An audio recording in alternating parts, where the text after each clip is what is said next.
Hey everyone, this is Rakesh Sharma from Alpha Sniper the Momentum Investing और आज तारीख है 13 अक्टूबर जब मैं ये वीडियो बना रहा हूँ और मैं उम्मीद करता हूँ कि आप लोग सब बहुत अच्छे होंगे और हम लोगों ने बहुत अच्छे से दशहरा सभी ने मिलके मनाया होगा। वीकेंड है और थोड़ा सा वक्त था मेरे पास क्योंकि संडे है और संडे को वैसे भी बाजार बंद रहता है, मार्केट बंद रहता है। तो कुछ स्टॉक्स मैंने एनालिसिस की है और एक नहीं, दो नहीं, तीन नहीं, मैं टोटल 5 स्टॉक्स ऐसे चुन करके लाया हूँ एनालिसिस करके और ये मैंने रफली कुछ अप्रोक्सीमेटली मैंने कुछ 350-400 स्टॉक्स की एनालिसिस की है। उसके बाद ये 5 स्टॉक्स मैंने उसमें से जो प्रीमियम बेस पे मुझे लगे टेक्निकल सेटअप के हिसाब से जो मुझे बहुत स्ट्रांग लगे वो मैं आप लोगों से आज शेयर करूंगा। वीडियो थोड़ा सा आज लंबा बनेगा और मैं उम्मीद करूंगा कि जो वाकई सीरियस हैं अपने इन्वेस्टमेंट को लेके या ट्रेडिंग को लेके वो ये वीडियो पूरा देखेंगे, न कि जंप कर करके देखेंगे क्योंकि जब मैं आप लोगों से उस पर डिटेल एनालिसिस शेयर करूंगा तो मैं बात करूंगा कहाँ सपोर्ट है, कहाँ रेजिस्टेंस है, कहाँ से वो एक्चुअली घूम रहा है, कौन से टाइम फ्रेम पे मैंने एनालिसिस की है। और वो एक स्टॉक्स नहीं है, एक स्टॉक नहीं है, वो 5 स्टॉक्स है। तो ऑब्वियसली थोड़ा सा टाइम आज लगेगा, है ना, मुझे आप लोगों को समझाने में। तो मैं ये उम्मीद करूंगा कि आप लोग मेरे वीडियो को पूरा देखेंगे। चलिए हम लोग क्विकली मिलते हैं एक शॉर्ट इंट्रो के बाद। See you all.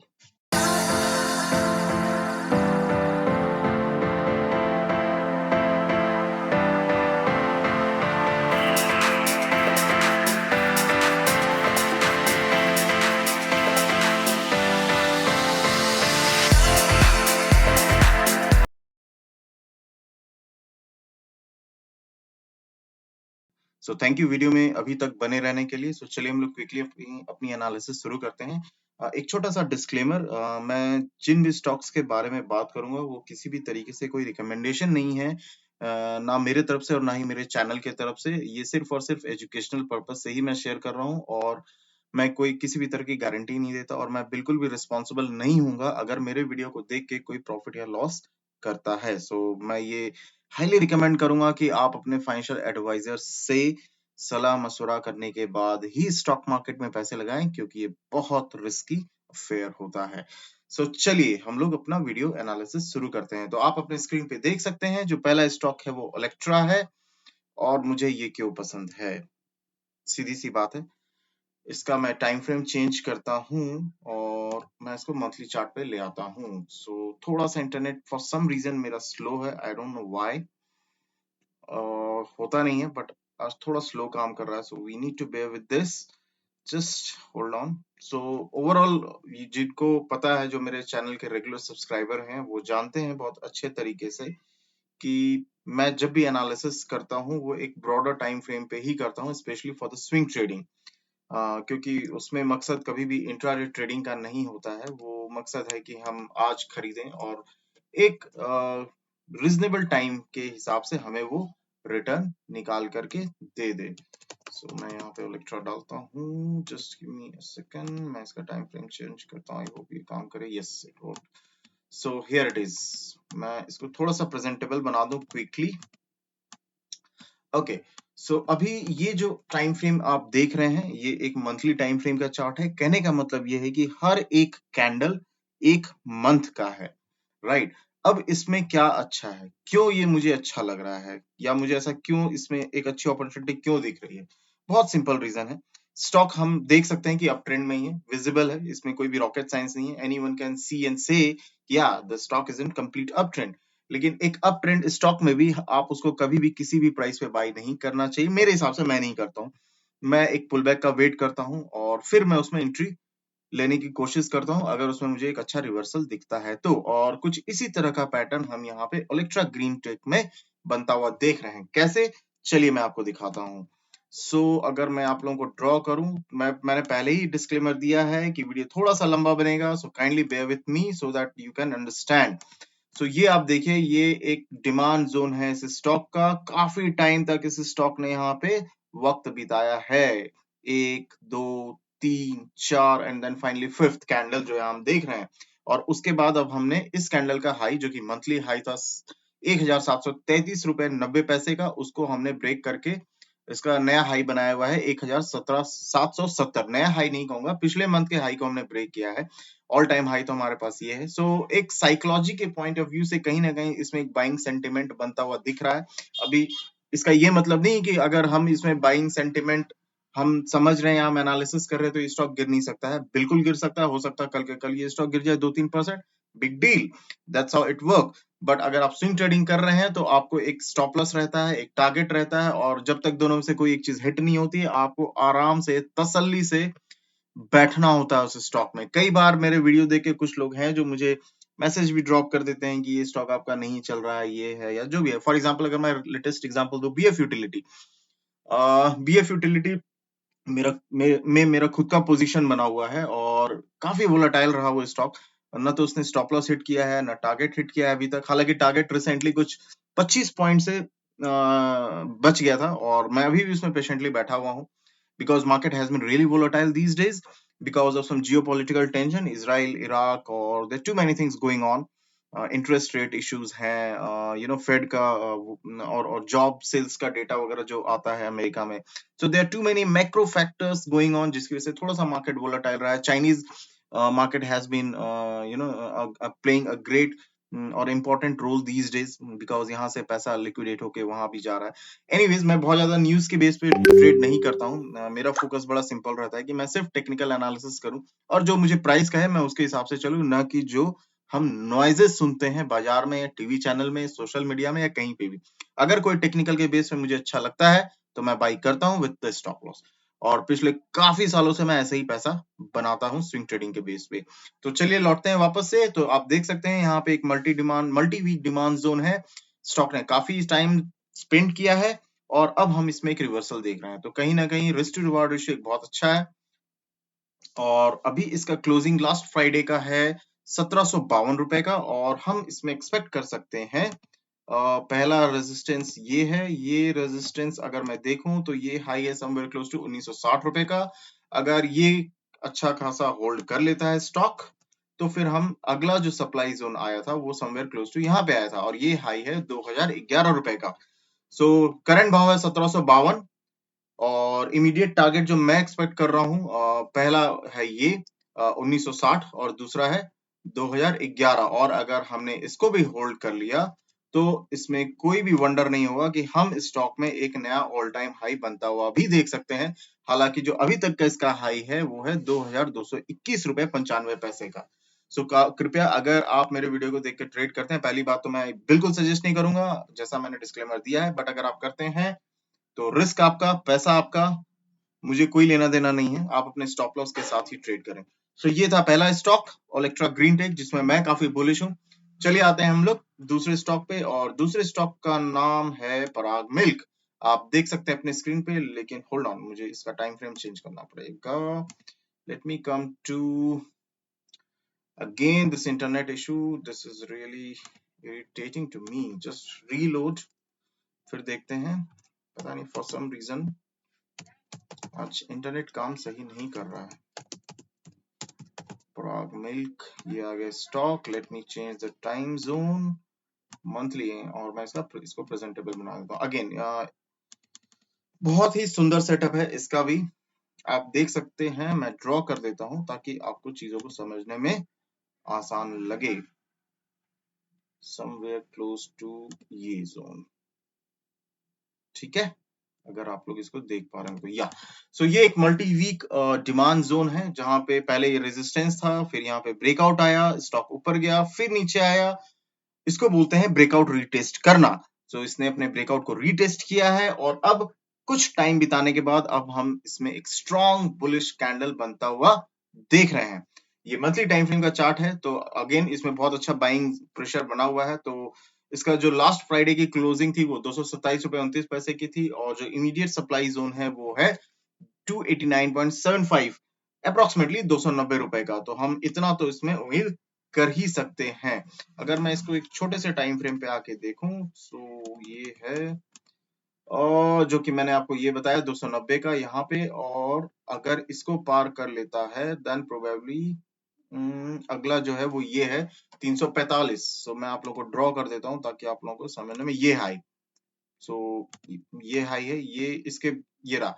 सो ये है 344.7 रुपीज का, और दूसरा जो मैंने आप लोगों को यहाँ पे बताया ये वाला 290 रुपीज के आसपास का। सो अगेन मैं काफी बुलिश हूँ इस स्टॉक में भी, टेक्निकली बहुत स्ट्रांग लग रहा है। परफॉर्म करेगा नहीं करेगा that God knows, because we are always at the market mercy, so don't forget that. So ये था दूसरा स्टॉक। तीसरे स्टॉक आते हैं जो एक पेपर इंडस्ट्री से है, and you can see that JK paper. ओहो, अगेन इसमें मुझे चेंज करना पड़ेगा, just hold on. I am sorry guys, this should have been, ये पहले ही हो जाना चाहिए था, बट चलो कोई ना। ओके ओके, ये बाय डिफॉल्ट आप देख सकते हैं बैंक निफ्टी की एनालिसिस मेरी चलती रहती है। जेके पेपर, सो जेके पेपर है स्टॉक का नाम। मैं फटाक से इसका टाइम फ्रेम चेंज कर दूं। लेट मी मेक प्रेजेंटेबल ना। बहुत ही खूबसूरत सेटअप है, you know it seems like you know ladder है, जैसा हम सीढ़ी चढ़ते हैं, up down up down up down up down and then again down and down, it is aiming towards the up. So अगर मैं ड्रॉ करूं सपोर्ट रेजिस्टेंस डिमांड जोन वगैरह, तो वो कुछ इस तरह का यहाँ पे ये रहा, अप्रोक्सीमेटली दिस वन। ठीक है, सो ये एक डिमांड जोन था, यहाँ पे ये एक रेजिस्टेंस था। Second you know double top बनाया, स्टॉक नीचे गिरा, finally made a breakout, gave a good return, then retested, and then we are seeing some good up move, which is a reversal. So again ये भी एक बहुत अच्छा opportunity मुझे बनता हुआ दिख रहा है। सो फ्राइडे की क्लोजिंग थी इस स्टॉक की, जेके पेपर की, 505 रुपए 60 पैसे की, और जो इमीडिएट सप्लाई जोन जो मुझे दिख रहा है बीच में, आई मीन रेजिस्टेंस, वो है सीधा 638 रुपए 75 पैसे की, which is a good gap from the current price. मैं अगर स्मॉलर टाइम फ्रेम पे आके देखूं, या बीच में I don't think any hurdle है, और शायद ये वाला है 599 का 600। So yes, we can expect first target 600 rupees, and then second target approximately 638 rupees. So ये था जेके पेपर। आपने देखा कि बहुत अच्छा एक टेक्निकल सेटअप बना हुआ, और stock has been in complete up trend. I mean stock खुद बोल रहा है कि बाय एंड डिप्स, जब ये गिर रहा है वो अपॉर्चुनिटी है एक बाय एंड डिप्स का। सो ये गिरा है, अब फिर हमें ये एक अपॉर्चुनिटी दे रहा है कि इस गिरावट में हम इसको खरीदें और एक पैसा बनाने का मौका ना छोड़ें। सो अगला स्टॉक आते हैं, हमने कितना, एक दो तीन तीन स्टॉक के बारे में डिस्कस कर लिया, और चौथा स्टॉक है प्रीमियर एनर्जी ऑटो। ये अभी रिसेंटली लिस्ट हुआ था, जिन लोगों को पता होगा, इसकी बहुत हाइप भी हुई थी, आईपीओ आया था इसका। सो ये भी मुझे सही लग रहा है, just give me a second. Premium energy, sorry, not auto, I'm really sorry. So yes, this is the stock। मैं इसको एक काम करता हूँ 4 और टाइम, क्योंकि ये अभी रिसेंटली लिस्टेड स्टॉक है, तो मेरे पास बहुत ज्यादा प्राइस का डेटा नहीं है कि मैं एनालिसिस करूं, बट जितना भी है चलो हम उसके बेस पे देख रहे हैं। सो एक आईपीओ जब लिस्ट हुआ था तो एक बहुत अच्छा खासा अप मूव आया, और उसके बाद हम इसमें डाउन ट्रेंड ही देख रहे हैं, एक अच्छा खासा फॉल आया, एंड देन हम एक रिवर्सल देख रहे हैं इसमें। हालांकि बहुत ऑनेस्टली मतलब एक ट्रेंड ब्रेक तो हुआ है यहाँ पे, मतलब ये जो डाउन ट्रेंड है, नो डाउट इसको ब्रेक करके स्टॉक ऊपर गया है। सो मेरा मानना है कि एक मेरा जो छोटा सा कंसर्न है वो एक्चुअली ये पॉइंट है। ये पॉइंट क्यों है? क्योंकि यहाँ पे ना एक स्ट्रॉन्ग सप्लाई जोन है, ये लेवल है 1122 रुपए का, और अभी जो रिसेंटली हाई बनाया है 1119, तो बहुत ज्यादा दूर नहीं है अपने रेजिस्टेंस से। सो इस रेजिस्टेंस के ऊपर अगर क्लोजिंग देता है तो हम इसमें फिर मोटा मोटी 1150 तक के लेवल भी देख सकते हैं। हालांकि अगेन कोई बहुत लंबी दूरी तय नहीं करेगा ये, बट ट्रेंड चूंकि ब्रेक किया है तो एक इमीडिएट शॉर्ट टर्म अपॉर्चुनिटी बनी, इसलिए मैंने आप लोगों से शेयर किया। सो मैंने कुछ टोटल 4 स्टॉक्स की बात की है, एक चौथा स्टॉक्स और था, लेट मी रिमाइंड, अशोका था, I think Ashoka Buildcon. Just give me a second, मैं इसको प्रेजेंटेबल बना लूं। No I don't think so, just give me a second, let me check कौन कौन से स्टॉक थे। इलेक्ट्रा हो गया, पराग मिल्क हो गया, Time Techno, I am really sorry, ये स्टॉक था, यस। आप देखिए मैंने पहले से लिस्ट तैयार कर रखी है, उसमें और भी कई स्टॉक्स हैं जो मुझे अच्छे लग रहे थे, लेकिन मैंने सिर्फ 5 ही स्टॉक्स आप लोगों से शेयर कर रहा हूँ जो मुझे बहुत स्ट्रॉन्ग लग रहे हैं कि हाँ हम उसमें एक मूव देख सकते हैं। अगेन बहुत अच्छा ट्रेंड है, अप ट्रेंड है, मतलब इस स्टॉक में कहीं कोई दिक्कत नहीं है, गिरता है तो बाई का अपॉर्चुनिटी बनता है, जो कि हम देख भी रहे हैं। और अब इसमें वापस से एक बाई की अपॉर्चुनिटी आई है, वो कैसे आई है वो वापस से आप यहाँ देख सकते हैं। ये एक इसका मंथली डिमांड जोन था, राइट, क्योंकि हम यहाँ पे स्टॉक को रेजिस्टेंस फील हुआ, स्टॉक डाउन आया, एक ब्रेकआउट बना, स्टॉक ने इस समय एक बहुत अच्छा रिटर्न दिया, वापस स्टॉक नीचे गिरा है, रीटेस्ट किया और हम एक इसमें अप मूव बनता हुआ देख रहे हैं। सो स्टॉक का भाव था 394.85 का, और इसमें हम जो टारगेट एक्सपेक्ट कर सकते हैं या रेजिस्टेंस अगला जो हम देख रहे हैं वो है अप्रोक्सीमेटली 446 रुपए का। सो 394 से 446 स्टिल अ गुड रिटर्न। ये वीकली टाइम फ्रेम का चार्ट है, मैं इसके बाद डेली पे चेक कर लूं। Yes, not bad, we can go for this, not bad. So ये था 5 स्टॉक्स, और मैं उम्मीद करता हूं कि आप लोगों को मेरी एनालिसिस सही लगी होगी। और आप अगर कुछ भी ट्रेड करते हैं, generally speaking, not because I am making video, generally speaking, which is very important as a trader or even as an investor, always go with the stop loss, right?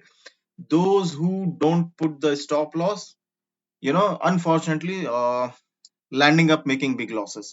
So it is very very important कि आप अगर trader हैं तो आप stop loss के साथ ही trade करें, क्योंकि मार्केट हमेशा बहुत वोलेटाइल होता है, इररिस्पेक्टिव आप अपने एनालिसिस पे कितने कॉन्फिडेंट हैं, राइट? अभी मैं आपको दिखाता हूं, फॉर एग्जांपल मेरा Twitter page, just give me a second. अब जैसे मैं आपको दिखाता हूं अपने ट्विटर पेज पे, बहुत ज्यादा फॉलोअर तो नहीं है रिसेंटली मैंने, ओके हाँ, ये कुछ मेरे फ्यूचर डेरिवेटिव्स के ऑप्शन कैरी हैं। फॉर एग्जांपल भारतीय Airtel, I am bullish, but ये स्विंग ट्रेड नहीं है, ये ऑप्शंस के ट्रेड हैं जिसे मैंने बाई किया हुआ। These are naked options. Hindalco I am bullish तो इसलिए कॉल बाई है, भारतीय एयरटेल आई एम बुलिश इसलिए उसका कॉल बाई है, टाइटन भी इधर गिरा है, so I am expecting some reversal which I am playing via option. और भारतीय एयरटेल के बारे में मैंने लिखा हुआ था। सो एनीवेज पॉइंट वो नहीं है, पॉइंट ये है कि those who want to follow me on the Twitter, this is my Twitter ID @Rakesh6_ and also known as AKA Alpha Sniper. So that's all in this video. और अगर आपको मेरा कंटेंट अच्छा लगता है, मेरा समझाने का तरीका अच्छा लगता है, तो मैं उम्मीद करूंगा, मैं आप लोगों से रिक्वेस्ट करूंगा कि आप लोग प्लीज मेरा वीडियो को लाइक और सब्सक्राइब करें और अपने फ्रेंड सर्कल में भी शेयर करें। सो ये था ओवरऑल। सो चलिए हम लोग मिलते हैं मेरे नेक्स्ट वीडियो में। थैंक यू वेरी मच, इसी तरह मुझे मोटिवेट करते रहें। Thank you, see you all in my next video, good bye.